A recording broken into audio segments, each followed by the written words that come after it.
നേർവേദി പ്രഭാഷണ പരമ്പരയിലേക്ക് ഏവർക്കും സ്വാഗതം. സുവിശേഷകൻ കുഞ്ഞുമോൻ തോട്ടപ്പള്ളി ഇപ്പോൾ നിങ്ങളുമായി ദൈവവചനം പങ്കുവെക്കുന്നു. ശ്രദ്ധിച്ചാലും.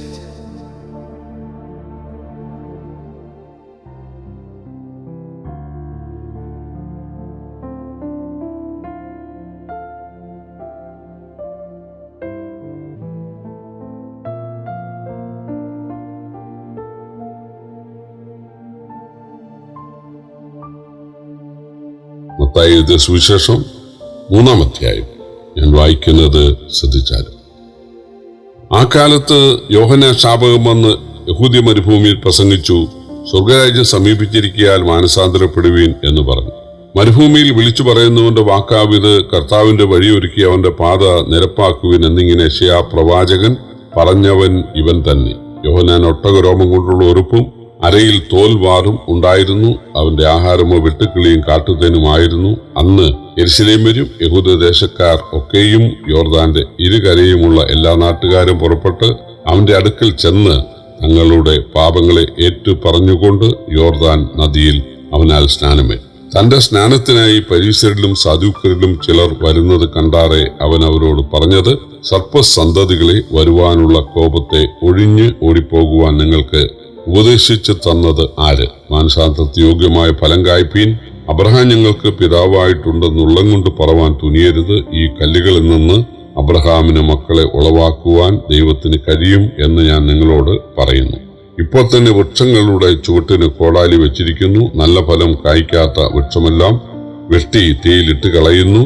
ഞാൻ നിങ്ങളെ മാനസാന്തരത്തിനായി വെള്ളത്തിൽ സ്നാനം ഏൽപ്പിക്കുന്നതേയുള്ളൂ. എന്റെ പിന്നാലെ വരുന്നവനും എന്നെക്കാൾ ബലവാനാകുന്നു. അവന്റെ ചെരുപ്പ് ചുവപ്പാൻ ഞാൻ മതിയായവനല്ല. അവൻ നിങ്ങളെ പരിശുദ്ധാത്മാവിലും തീയിലും സ്നാനം ഏൽപ്പിക്കും. വീശുമുറം അവന്റെ കയ്യിലുണ്ട്. അവൻ കളത്തെ മുറ്റും വെടിപ്പാക്കി ഗോതമ്പ് കളപ്പുരയിൽ കൂട്ടിവയ്ക്കുകയും പതിൽ കെടാത്ത തീയിലിട്ട് ചുട്ടുകളയുകയും ചെയ്യും. അനന്തരം യേശു യോഹന്നാനാൽ സ്നാനം ഏൽക്കുവാൻ ഗലീലയിൽ നിന്ന് യോർദാൻ കരെ അവന്റെ അടുക്കൽ വന്നു. യോഹന്നാനോ അവനെ വിലക്കി, നിന്നാൽ സ്നാനമേൽക്കുവാൻ എനിക്ക് ആവശ്യം, പിന്നെ നീ എന്റെ അടുക്കൽ വരുന്നുവോ എന്ന് പറഞ്ഞു. യേശു അവനോട്, ഇപ്പോൾ സമ്മതിക്ക, ഇങ്ങനെ സകല നീതിയും നിവർത്തിക്കുന്നത് നമുക്കുചിതം എന്ന് ഉത്തരം പറഞ്ഞു. എന്നാറെ അവൻ അവനെ സമ്മതിച്ചു. യേശു സ്നാനമേറ്റ ഉടനെ വെള്ളത്തിൽ നിന്ന് കയറി. അപ്പോൾ സ്വർഗം തുറന്ന് ദൈവാത്മാവ് പ്രാവെന്ന പോലെ ഇറങ്ങി തന്റെ അടുക്കൽ തന്റെ മേൽ വരുന്നത് അവൻ കണ്ടു. ഇവൻ എന്റെ പ്രിയപുത്രൻ, ഇവന് ഞാൻ പ്രസാദിച്ചിരിക്കുന്നുവെന്ന് സ്വർഗത്തിൽ നിന്ന് ഒരു ശബ്ദവും ഉണ്ടായി.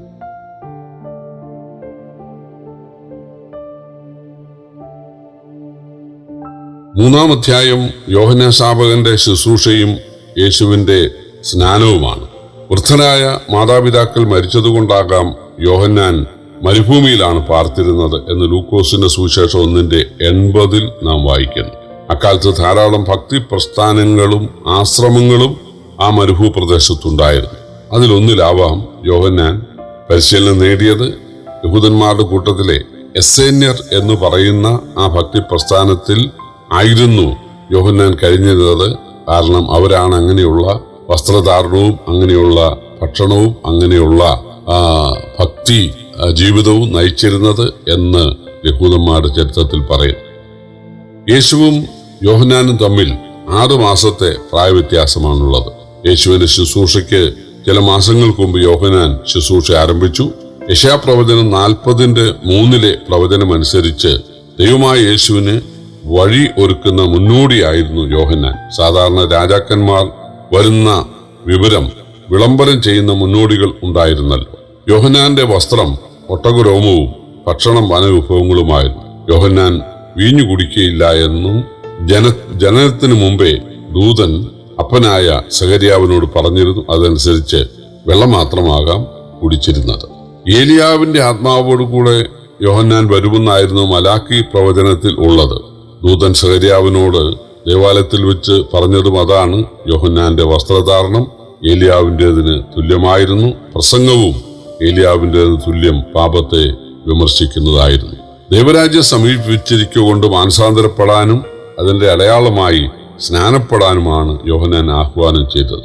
400 നീണ്ട വർഷങ്ങൾ ദൈവവചനം കേൾപ്പാനില്ലായിരുന്നു. പ്രവാചകന്മാർ ഇല്ലായിരുന്നു. ജനം ദൈവവചനം കേൾക്കാൻ അലഞ്ഞ് നടന്നിരുന്നു.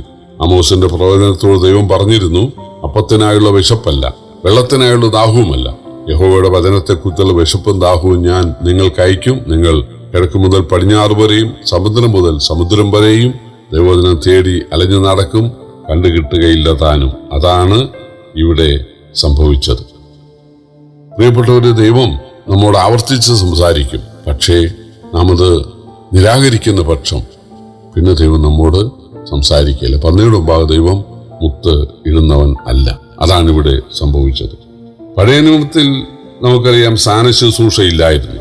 ബാബേൽ പ്രവാസകാലത്തെ യഹൂദരുടെ വാക്ക് കേട്ട് യഹോവയെ വിശ്വസിച്ചവരെ, യഹൂദരുടെ ജീവിത രീതിയും ഭക്തിയും കണ്ട് യഹോവയെ ദൈവമായി സ്വീകരിച്ച ആളുകളെ സ്നാനപ്പെടുത്തിയിരുന്നു. നമുക്ക് എസ്തേറിന്റെ പുസ്തകത്തിൽ നാം വായിക്കുന്നുണ്ട്, എസ്തേറിന്റെ മൊർദെഖായിയുടെയൊക്കെ പ്രാർത്ഥനയുടെ ഫലവും അവരുടെ അനുഗ്രഹങ്ങളും കണ്ട അനേകരെ യഹൂദന്മാരായി എന്ന് വായിക്കുന്നുണ്ട്. അങ്ങനെ പഴയ പാപങ്ങളെ ഉപേക്ഷിക്കുന്നതിന്റെ ഒരു തെളിവായിട്ട് സ്നാനപ്പെട്ട് ആളുകൾ യഹൂദന്മാരായി തീർന്നു. പക്ഷെ ഇവിടെ യോഹന്നാൻ യഹൂദന്മാരെയാണ് സ്നാനത്തിന് ആഹ്വാനം ചെയ്യുന്നത്. ബാബേൽ പ്രവാസകാലത്ത് പുറജാതികൾ സ്നാനപ്പെട്ട യഹൂദന്മാരായി. പക്ഷെ യോഹന്നാൻ പറയുന്നത്, അബ്രഹാം ഞങ്ങൾക്ക് പിതാവായിട്ടുണ്ട്, അതായത് പരിച്ഛേദനയേറ്റ അബ്രഹാമിന്റെ മക്കളാണ്, ഞങ്ങൾക്കും പരിച്ഛേദനയുണ്ട്, അതുകൊണ്ട് ഞങ്ങൾ സ്വർഗത്തിൽ പോകുന്നൊന്നും പറയരുത്. മാനസാക്ഷ്യയോഗ്യമായ ഫലം കായ്ക്കുക.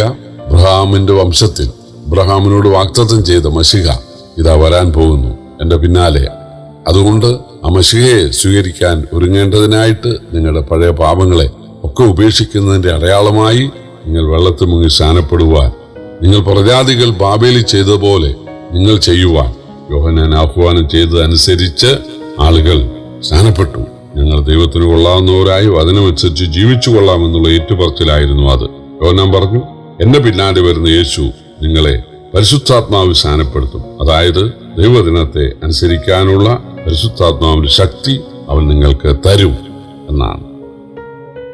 അങ്ങനെ ജനം സ്നാനം ഏൽക്കുന്ന സമയത്ത് പക്ഷേ ദൈവം യോഹന്നാനോട് പറഞ്ഞിരുന്നു, ഒരാൾ സ്നാനം ഏൽക്കാൻ വരുമ്പോൾ പരിശുദ്ധാത്മാവ് പ്രാവ് പോലെ ഇറങ്ങി വരുന്നത് നീ കാണും, അവൻ പരിശുദ്ധാത്മാവ് സ്നാനപ്പെടുത്തുന്നവനായിരിക്കുമെന്ന് പറഞ്ഞിരുന്നു.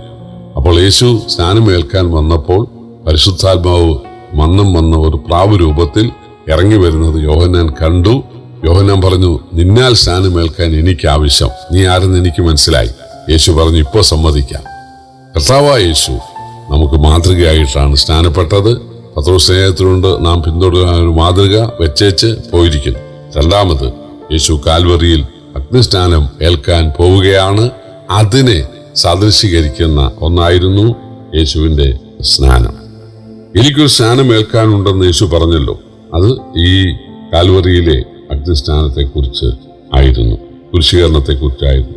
യേശു സ്നാനമേറ്റപ്പോൾ പിതാവ് സാക്ഷ്യം പറഞ്ഞു, ഇവൻ എന്റെ പ്രിയപുത്രൻ, ഇവൻ ഞാൻ പ്രസാദിച്ചിരിക്കുന്നു. ആ പ്രാവ് യേശുവിന്റെ മേൽ പറന്നിറങ്ങി വന്നിരുന്നു. ഇവിടെ പിതാവിനെയും പുത്രനെയും പരിശുദ്ധാത്മാവിനെയും നമുക്ക് ഒരുമിച്ച് കാണാൻ സാധിക്കും. പിതാവും പുത്രനും പരിശുദ്ധാത്മാവുമായ ത്രിയേക ദൈവമാണ് ബൈബിളിലെ ദൈവം. പിതാവ് നമ്മെ സ്നേഹിച്ച് രക്ഷാമാർഗത്തിന് തയ്യാറായി, പുത്രൻ നമ്മെ സ്നേഹിച്ച് നമുക്കായി മരിക്കാൻ തയ്യാറായി, പരിശുദ്ധാത്മാവ് ഈ കാര്യം നമ്മെ അറിയിച്ച് നമ്മെ ബോധ്യപ്പെടുത്തുവാനും തയ്യാറാകുകയാണ്. അതുകൊണ്ട് നമുക്ക് ഈ സത്യദൈവത്തെ വിശ്വസിച്ച് അനുസരിച്ച് ആരാധിച്ച് ജീവിക്കാം. കർത്താവിന്റെ വിലയേറിയ നാമം വാഴ്ത്തപ്പെടുമാറാകട്ടെ.